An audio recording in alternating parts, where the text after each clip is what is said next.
Yo, what up? What's poppin'? Coming at y'all back to back with another story time video of mine. Yeah, with it being November, football season is still in session, but when it comes down to the month of November, this is usually the time around where it does get a little bit more serious for football. Like for high school football, they already have the playoffs going on right now. And yeah, ooh, a lot of these high school football teams, they're gonna be practicing on Thanksgiving.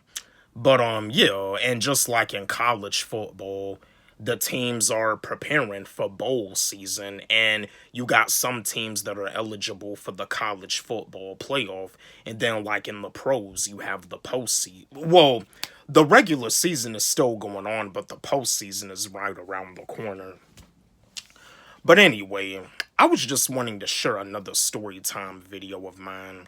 This is another story time of mine back when I was playing JV football in high school in the 10th grade, my sophomore year. I know I talked with y'all about this before because, yeah, I won trophy for most improved player and I was one of the captains.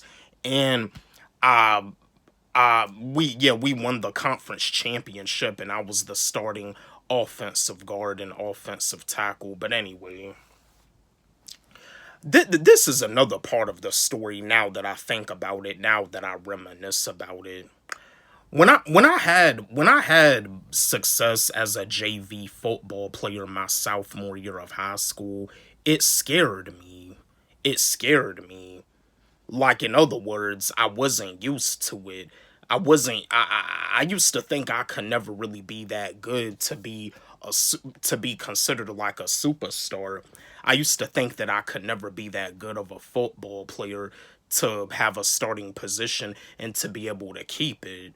You know what I mean? To be so good that I'm even one of the team captains and I win a trophy for most improved player. I knew it all in my brain that I was better as an offensive lineman, but first and foremost, with God on my side, I wouldn't have had made that big accomplishment because I had went through a lot as a freshman. My dad had passed away back in 2012. In 2012, it was like a dark year for me. I went through a lot. My dad passed away, and it was like a dark year for me back in the year of 2012. But 2013, it was like an amazing year when it came down to sports athletics. You know what I mean? You know what I mean? Like if it wasn't for God, I wouldn't have had made that big accomplishment. And it did scare me because in the beginning, like 2012, I didn't have no confidence. I had no confidence. I had no belief in myself. You know, I felt like I couldn't do it. I felt like it was just a dream. You know what I mean? But there was one coach that saw something in me that I didn't see in myself. But having all that success, it did scare me. It scared me. I mean, I knew I was better as an offensive lineman, but I didn't know that I could be that good, though. It scared me. You know what I mean? Because I was reminiscing about when it was my first year of playing football, when I was getting confused, not knowing where I was supposed to be at, not knowing where I was supposed to go. Like, you know what I mean? It scared me because I had got used to the negativity.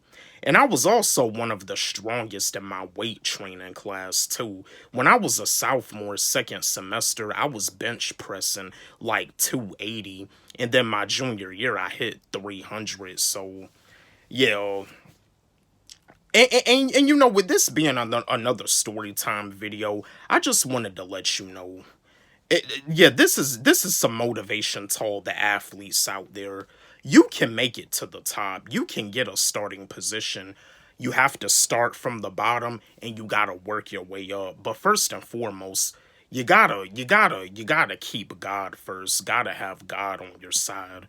But you start from the bottom, you work your way up. When I played football my first year, I started from the bottom, but when it was my fifth year, I was up.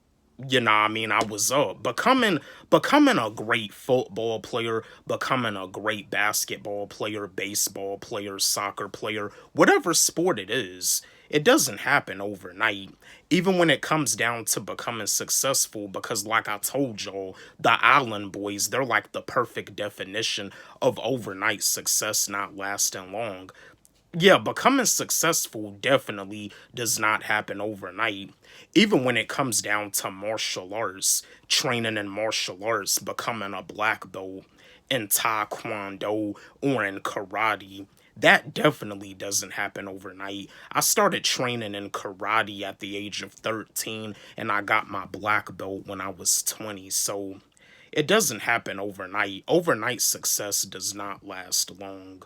But yeah, having all that success playing football, it scared me. It was like a dream come true. It scared me because I used to think that I was never that good. I got used to being on the sideline. I got used to watching the starters. I got used to not being good enough. But yeah, with putting God first and humbling myself and knowing in my mind that I'm better as an offensive lineman, it became a reality.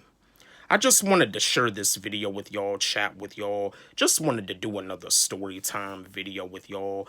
Don't forget, like, subscribe, hit the notification bell on my channel, comment, share, like the video.